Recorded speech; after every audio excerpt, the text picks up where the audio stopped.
जिले की हर खबर सबसे पहले आप तक पहुंचाने का वादा, बस यही है एक इरादा। आज ही लगाए अपना पद्मेश डिजिटल सेटअप बॉक्स। नमस्कार, आप देख रहे हैं पद्मेश 24/7 न्यूज बुलेटिन की शुरुआत करते हैं हेडलाइंस से। त्रिस्तरीय पंचायत चुनाव के लिए कांग्रेस पार्टी ने जारी की उम्मीदवारों की पहली सूची में 17 नामों पर लगी मोहर। पहाड़ी इलाकों में हो रही बर्फबारी ने प्रदेश के साथ ही जिले का बदला मौसम, आगामी दिनों में पारा लुढ़कने की जताई जा रही है संभावना। जनवरी में आयोजित होगी स्वर्गीय नारायण सिंह मेमोरियल स्वर्ण कप हॉकी प्रतियोगिता, उत्कर्ष स्कूल ग्राउंड में खेले जाएंगे मैच। अतिक्रमण की वजह से लालबर्रा में सड़कों के बदले हालात, जाम की वजह से उठने लगी नो एंट्री की मांग।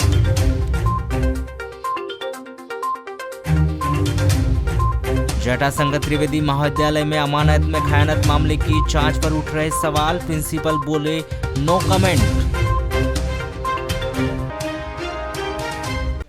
नगर समीप समनापुर रोड भटेरा चौकी में मोटरसाइकिल एक व्यक्ति को ठोस मारकर अनियंत्रित हो गई। इस दुर्घटना में मोटरसाइकिल सवार शुभम लिल्लारे 23 वर्ष कटिंग टोला अवलाझरी और सुरेश सोनवा ने 28 वर्ष पंप हाउस गली भटेरा चौकी बालाघाट निवासी घायल हो गए। दोनों को जिला अस्पताल बालाघाट में भर्ती किया गया है। प्राप्त जानकारी के अनुसार 18 दिसंबर की रात्रि 11 बजे सुरेश सोनवा ने घर में खाना खाने के बाद रोड पर टहल रहे थे। उसी समय कुमारी की ओर से तेज रफ्तार से आ रही मोटरसाइकिल ने सुरेश सोनवा को ठोस मारकर वहां नियंत्रित हो गई। इस दुर्घटना में सुरेश सोनवा और मोटरसाइकिल में सवार शुभम लिल्लारे दोनों ही घायल हो गए। बताया गया कि घटना के दौरान शुभम लिल्लारे कुमारी से अपने घर कटिंग टोला अवलाझरी जा रहा था। दोनों घायलों को रात्रि में ही जिला अस्पताल बालाघाट में भर्ती किया गया है। लालबर्रा नगर मुख्यालय से होकर गुजरे राज्य मार्ग क्रमांक 72 व हाईस्कूल पहुंच मार्ग पर यातायात व्यवस्था दिनों दिन और अधिक चरमराती जारी है, जिसके आवागमन करने वाले लोगों को बेहद ही परेशानियों का सामना करना पड़ रहा है। एवं स्कूल लगने एवं छूटने की शाम विश्राम गृह से लेकर मजार तक बड़े वाहनों के आवाजाही से यातायात व्यवस्था बेहाल हो जाती है और ट्रैफिक जाम की स्थिति निर्मित हो जाती है। इस दौरान स्कूली छात्र छात्राओं एवं आमजनों के साथ बड़ी दुर्घटना घटित होने का अंदेशा बना रहता है, किंतु पुलिस प्रशासन के द्वारा यातायात व्यवस्था को दुरुस्त करने की किसी तरह के कारगर कदम नहीं उठाए जा रहे हैं। आपको बताया कि नगर में विश्राम गृह से लेकर मजार तक एवं बस स्टैंड से उत्कृष्ट विद्यालय तक अस्थायी अतिक्रमण की चपेट में है। यह अतिक्रमण सिर्फ दिन में अस्थायी रूप से जहां तहां वाहन खड़े करने वालों के लिए द्वारा किया जा रहा है। साथ ही सड़क की पटरी पर सामान सजाने वाले दुकानदार एवं ऑटो चालक, हाट ठेले में फल विक्रेता मुख्य भूमिका अदा कर रहे हैं, जिससे यातायात व्यवस्था प्रभावित भी हो रही है। राज्य मार्ग की चौड़ाई 80 फीट की है, परंतु दिन में यह चौड़ाई घटकर महज 25 फीट हो जाती है, जिसके चलते किसी संकरी गली की भांति शोरगुल माहौल में लोगों को खिसक खिसक कर गुजरना पड़ता है।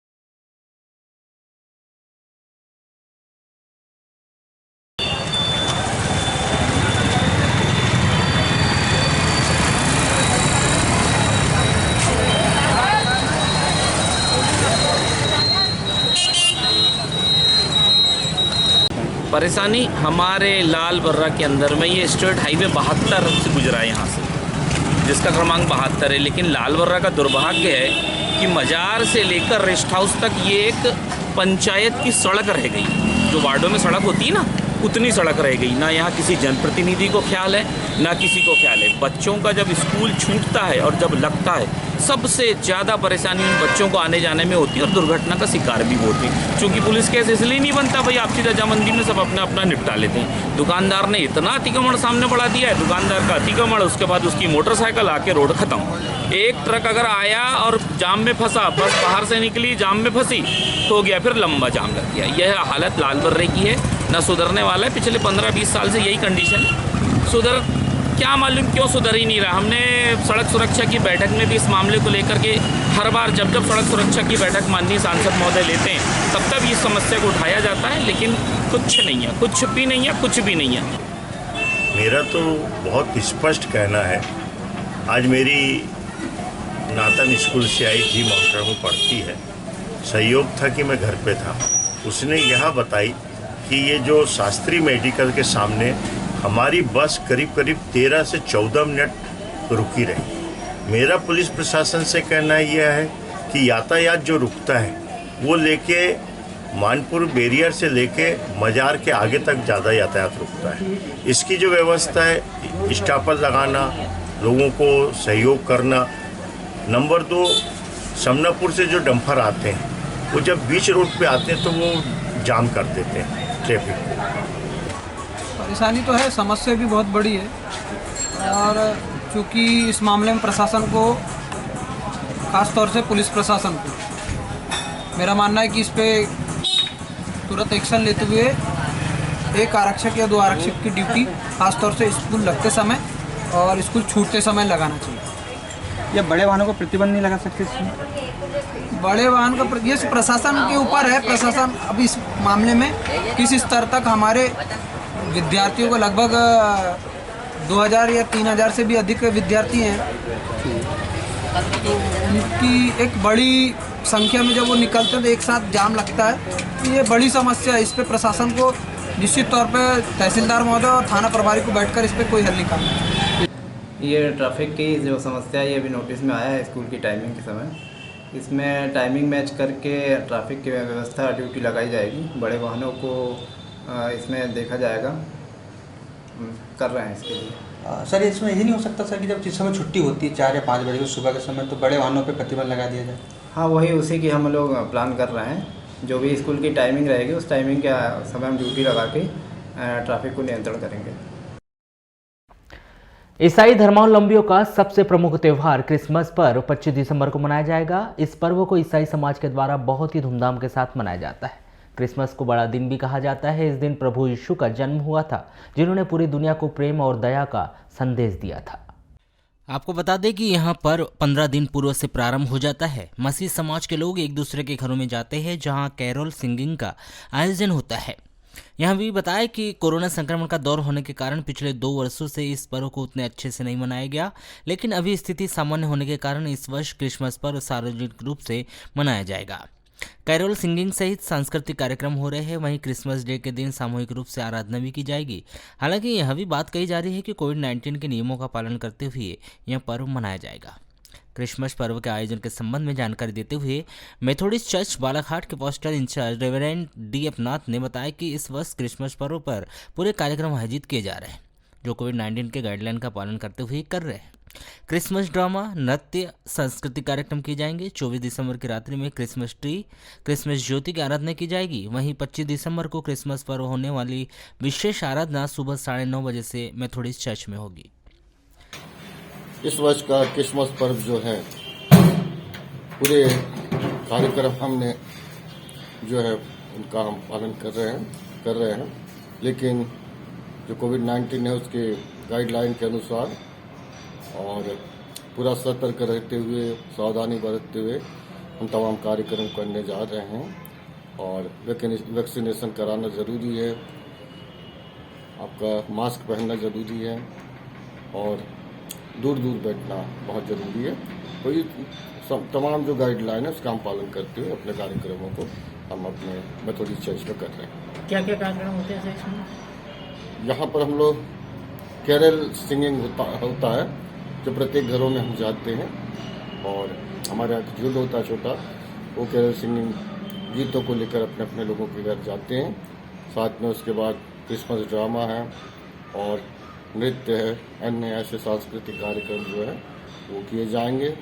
और उसके पश्चात क्रिसमस ट्री की आराधना होती है, ज्योति आराधना होती है, जो कि 24 दिसंबर को होगी रात्रि के समय, और ये प्राय सभी कार्यक्रम रात्रि के समय हो रहे हैं।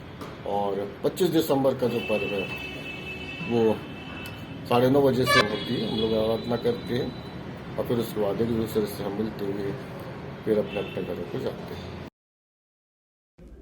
मलाजखंड थाना क्षेत्र के ग्राम निक्कुम निवासी एक महिला ने अपने पति, सास सहित ससुराल के 4 लोगों के विरुद्ध दहेज की मांग को लेकर शारीरिक व मानसिक रूप से प्रताड़ित करने का आरोप लगाया है। संगीता परिवार 26 वर्ष के द्वारा की गई रिपोर्ट पर बिरसा पुलिस ने इस महिला के पति, सास सहित 4 लोगों के विरुद्ध दहेज प्रताड़ना का अपराध दर्ज कर विवेचना शुरू की है। प्राप्त जानकारी के अनुसार संगीता का मायका छापरटोला दमोह थाना बिरसा का है, जिसका विवाह शिवदास परिवार ग्राम निकुम निवासी के साथ सामाजिक रीति रिवाज से हुआ था। बताया गया है कि 9 दिसंबर 2020 से संगीता को उसका पति शिवदास सहित अन्य लोग दहेज की मांग को लेकर शारीरिक व मानसिक रूप से प्रताड़ित करने लगे थे। संगीता ने ससुराल पक्ष के द्वारा दी जा रही प्रताड़ना से परेशान होकर 18 दिसंबर को बिरसा पुलिस थाने पहुंचकर रिपोर्ट दर्ज की थी। बिरसा पुलिस ने संगीता के द्वारा की गई रिपोर्ट पर उसके पति शिवदास, पिता नाथुदास परिवार 30 साल, सास सनियाबाई, पति नानूदास परिवार 45 साल, चतुरदास पिता इमानीदास परिवार 45 साल और भरुदास पिता ठाकुरदास धारवे 40 साल सभी ग्राम निकुम थाना मलाछखंड निवासी के विरुद्ध धारा 498A 34 भारतीय दंड विधान और 3/4 दहेज प्रतिषेध अधिनियम के तहत अपराध दर्ज कर विवेचना शुरू की है। लालबर्रा थाना के पातरशाही निवासी हुकुमचंद कटरे 30 वर्ष ने पत्नी के मायके चले जाने से मानसिक तनाव में आकर जहरीली वस्तु का सेवन कर लिया, जिसके इलाज के दौरान जिला अस्पताल में मौत हो गई। प्राप्त जानकारी के अनुसार हुकुमचंद पत्नी भुवनेश्वरी के मायके चले जाने पर गुस्से में और मानसिक तनाव में चल रहा था।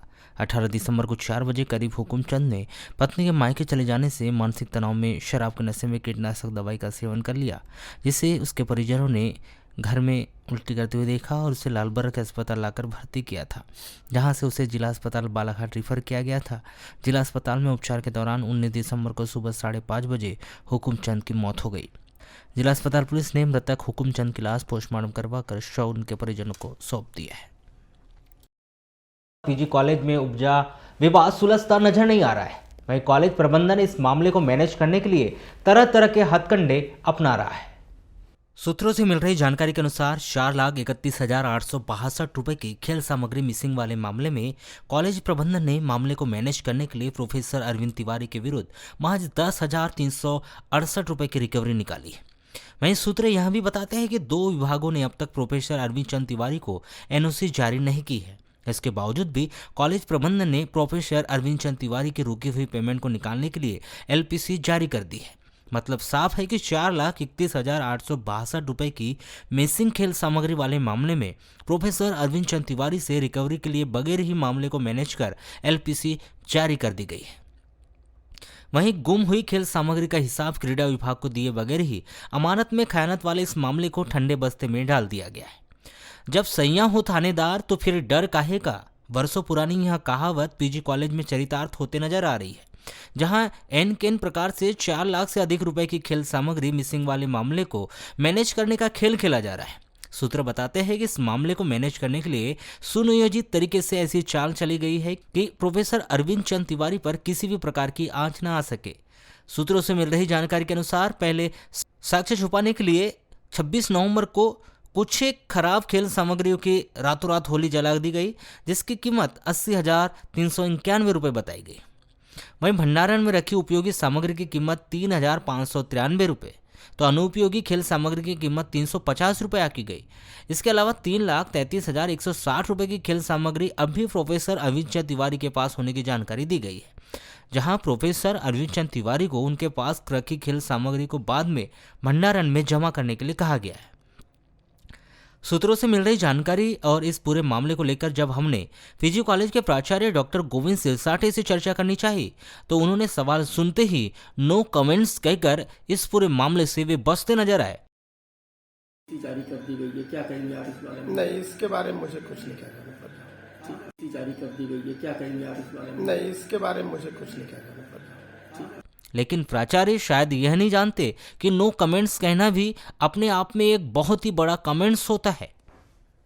जारी कर दी गई है, क्या कहेंगे आप इस बारे में? नहीं, इसके बारे में मुझे कुछ नहीं कहना पड़ता। जिला मुख्यालय से समीप गर्रा में खेली जा रही टेनिस बॉल क्रिकेट प्रतियोगिता का रविवार को फाइनल मैच के साथ ही समापन किया गया, जहां उमरटोला और गर्रा 11 के बीच खेले गए फाइनल मैच में उमरटोला ने गर्रा 11 को हराकर प्रतियोगिता का फाइनल अपने नाम कर लिया। आपको बताया कि प्रतिवर्ष की तरह इस वर्ष भी स्वर्गीय गणेश प्रसाद बिसेन की स्मृति में 11 क्रिकेट क्लब के द्वारा टेनिस बॉल क्रिकेट प्रतियोगिता का आयोजन गर्रा में किया गया था। रविवार को खेले गए फाइनल मुकाबले में उमरटोला ने पहले बल्लेबाजी करते हुए निर्धारित ओवर में 206 रन बनाए, जिसके जवाब में गर्रा की टीम महज 107 रन ही बना सकी। इस तरह प्रतियोगिता की विजेता उमरटोला की टीम रही, जहां विजेता और उपविजेता टीम को पुरस्कारों का वितरण कर प्रतियोगिता का समापन किया गया। सिविल अस्पताल वाराणसी में रविवार को ऑक्सीजन प्लांट का लोकार्पण समारोह पूरा किया गया, जिसमें उपस्थित जनों ने बताया कि कोविड-19 की दूसरी वेव का भयंकर मंजर आज भी सभी की आंखों के सामने घूमता रहता है और सबने वहां स्थिति देखी है जब पूरी दुनिया ऑक्सीजन के लिए भाग रही थी। ऐसे में वाराणसी की बहुत ज़्यादा बुरी स्थिति थी। प्लांट की क्षमता 200 लीटर प्रति मिनट है और 13 अगस्त 2021 को इसकी स्थापना की गई थी, जिसका इंस्टॉलेशन 19 नवंबर 2021 को किया गया और फाइनल टेस्ट 10 दिसंबर 2021 को, जिसके बाद इसका लोकार्पण कर रहे हैं। ऐसा नहीं था कि प्लांट आ जाने से समस्या खत्म हो गई थी, उल्टी समस्या बढ़ गई थी। प्लांट को चलाने के लिए अगर बिजली चली जाती है तो जनरेटर लगेगा और जो वर्तमान में लाइन थी उस पर प्लांट हैवी पड़ रहा था, इसके लिए नया ट्रांसफार्मर लगेगा। जो लड़ाई है सबने देखी है, सबने भुगता है पूरे विश्व ने। और हमारे वाराणसी खलानी विधानसभा क्षेत्र में जिस तरह से कोरोना का नुकसान हुआ, जान माल का हुआ, और उस समय सरकार अपने माध्यम से जो कर रही थी क्योंकि हमको लगा पूरा हमको ध्यान आ गया था कि सरकार के मतलब के माध्यम से संभव नहीं है कि इतनी पुलिस मानवता की सेवा की जा सके, लोगों की जान बचाई जा सके। तो हमने सरकार के साथ साथ सहकार को भी जोड़ा और उसका परिणाम निकला कि आज चाहे कोविड सेंटर खोलने की बात करें, उस समय ऑक्सीजन सिलेंडर हमने बाहर चलाए, ऑक्सीजन कंसंट्रेटर की व्यवस्था हमने की है और ये हमने जनसहयोग से किया, लगभग 30 से 35 लाख रुपए इकट्ठा करके। और कोविड सेंटर में सारी व्यवस्थाएं एक बड़े हॉस्पिटल की होती है और जो बजाज हॉस्पिटल गोंदिया, नागपुर, वहाँ जो दवाइयाँ लगती तो वो दवाइयाँ हमने यहाँ पर इंजेक्शन सारे उपलब्ध कराए। भारतीय जनता पार्टी के द्वारा घोषित किए गए जिला पंचायत सदस्य समर्थित उम्मीदवारों के बाद अब कांग्रेस ने भी विभिन्न जिला पंचायत क्षेत्रों से 17 कांग्रेस समर्थित प्रत्याशियों के नामों की घोषणा की है। आगामी समय में होने जा रहे पंचायत चुनाव को दृष्टिगत रखते हुए जिला कांग्रेस कमेटी ने सभी कांग्रेस विधायकों, जिला कांग्रेस कमेटी के पदाधिकारियों, ब्लॉक कांग्रेस कमेटी और उनके पदाधिकारियों सहित वरिष्ठ कांग्रेसियों की सलाह विचार विमर्श कर कांग्रेस समर्थित 17 प्रत्याशियों के नामों की घोषणा की है, जिसमें जिला पंचायत क्षेत्र क्रमांक 4 से डाली कावरे, क्षेत्र क्रमांक 5 से शाहीन अंजुम खान, क्षेत्र क्रमांक 6 से मीरा राधेश्याम सिंह गंधुपे, क्षेत्र क्रमांक 7 से अजय अवसरे, क्षेत्र क्रमांक 8 से ऋषि पटेल दसरिये, क्षेत्र क्रमांक 9 से मनीषा धारने, क्षेत्र क्रमांक 10 से छोटू ठाकरे, क्षेत्र क्रमांक 11 से हरीश नकपुरे, क्षेत्र क्रमांक 12 से प्रेमलता संतोष ठकरेले, क्षेत्र क्रमांक 13 से केशर बिसेन, क्षेत्र क्रमांक 14 से महेश बोरकर, क्षेत्र क्रमांक 15 से देवराज पंद्रे, क्षेत्र क्रमांक 16 से प्रमोद बोरकर, क्षेत्र क्रमांक 17 से देवेंद्र बारेवार, क्षेत्र क्रमांक 18 से तिवारीलाल लिल्लारे, क्षेत्र क्रमांक 26 से तामेश्वर और क्षेत्र क्रमांक 27 से शाहीना दल सिंह पंद्रे के नाम शामिल है। वहीं आगामी समय में 3rd राउंड की सूची जल्द ही जारी करने की बात कांग्रेस कमेटी के जिला अध्यक्ष विश्वेश्वर भगत के द्वारा कही गई है। पंचायती राज चुनाव जो है संपन्न होने जा रहे हैं, प्रारंभ हो चुके हैं और इसमें हमारे सभी कांग्रेस के विधायक साथी, हमारी जिला कांग्रेस कमेटी के सभी पदाधिकारीगण, हमारे ब्लॉक कांग्रेस कमेटियों के द्वारा और वरिष्ठ हमारे कांग्रेस जनों के उनसे परामर्श और उनसे सहमति लेकर कांग्रेस के समर्थित प्रत्याशियों की सूची आज जो है जारी की जा रही है। नहीं, ये फर्स्ट राउंड, सेकंड राउंड, ये थर्ड राउंड की जो है अभी होना बाकी है। पहाड़ी राज्यों के क्षेत्रों में लगातार हो रही बर्फबारी और उत्तर भारत से आ रही सर्द हवाओं ने जिले में ठंड बढ़ा दी है। मौसम साफ होते ही अचानक अधिकतम और न्यूनतम तापमान में गिरावट देखी जा रही है, जिससे जिले में ठिठुरन बढ़ गई है। इसी बीच रविवार को जिले भर में दिन और रात 24 घंटे तक शीतलहर चलती रही, जो अब भी जारी है। मौसम में आए अचानक बदलाव के बीच मौसम विभाग ने रविवार को नगर का अधिकतम तापमान 23 डिग्री सेल्सियस दर्ज किया, तो वहीं नगर का न्यूनतम तापमान 8 डिग्री सेल्सियस के आसपास रहा। आपको बताएं कि वर्ष 2021 में रविवार का दिन सबसे ठंडा दिन रहा, वहीं पहली बार न्यूनतम तापमान 8 डिग्री सेल्सियस तक गिरा रहा। उधर मौसम विभाग ने आगामी कुछ दिनों तक मौसम के इसी तरह बने रहने और जिले भर में कड़ाके की ठंड पड़ने की संभावना जताई है। इस बीच नगर पालिका के द्वारा अलाव की व्यवस्था नहीं करने की वजह से राहगीरों और रात्रि के दौरान घर से बाहर निकलने वालों को परेशानियों का सामना करना पड़ रहा है। ये मुझे 2 दिन से देखने मिल रही है। जहाँ तहाँ देखा जाए तो बर्फ पड़ रही है, ठंडी हवाएं चल रही है, इस कारण से शीतलहर बढ़ चुकी है। अभी जैसे कि आप आज गार्डन में आए हैं जी हाँ, तो बच्चे को लेके आए हैं। हाँ, अभी धूप में भी बैठे हैं हाँ जी। तो कैसा लग रहा है अभी? हाँ, बहुत अच्छा लग रहा है हमें। आज जी बच्चों को लेके आए घुमाने के लिए। भैया एक बात ये देखने में आती थी कि जब भी शीतलहर शुरू होती थी नगर पालिका द्वारा जगह जगह सार्वजनिक स्थानों पे अलावे की व्यवस्था की जाती थी। जी। अभी कहीं शहर में या कहीं आपको अलावे की व्यवस्था दिख रही है? नहीं, बिल्कुल नहीं समझ आ रहा है मुझे अलावे की व्यवस्था। अगर होंगी तो शायद मुझे नजर ना पड़ी हो, ये बात भी हो सकती है। यानी व्यवस्था करनी चाहिए। व्यवस्था यहाँ है क्या? होनी यहाँ है क्या? चाहिए। क्योंकि नहीं, यहाँ पर तो नहीं देखा हूँ मैं, आज पहली बार आया हूँ एक्चुअली में। अच्छा, तो सर्द का मौसम अच्छा लग रहा है, ऐसा रहना चाहिए थोड़ा सा ठंड का। ठंड ज्यादा लग रही है, हवा चल रही है सूखी हवा की, बर्फीली हवा टाइप की। लगभग कितने दिन से महसूस हो रहा है? ये 3-4 दिन से 3 दिन से। अच्छा, तो इस प्रकार का मौसम कैसा लगता है आमतौर पर? इसमें सुबह शाम तो बहुत गड़बड़ है, दोपहर में बड़ी धूप निकल रही है, थोड़ा अच्छा लग रहा है। अभी जैसे आप गार्डन में आए हैं तो गार्डन में तो खैर ठीक है, बच्चे को भी थोड़ा सा रात में सोने से थोड़ा ठंडक की वजह से गर्दन लटक गई। मुख्य नगर पालिका अधिकारी सतीश मर्सिनिया ने बताया कि अब तक हल्की ठंड पड़ रही थी, लेकिन मौसम के साफ होते ही अचानक ठंड बढ़ गई है, जिसे देखते हुए नगर पालिका के द्वारा सार्वजनिक स्थानों में जगह जगह अलाव की व्यवस्था की जाएगी, ताकि दूर दराज से नगर आने वाले यात्री व अन्य राहगीरों को इस शीतलहर से राहत मिल सके। 1-2 दिन के भीतर नगर में अलाव की व्यवस्था कर दी जाएगी।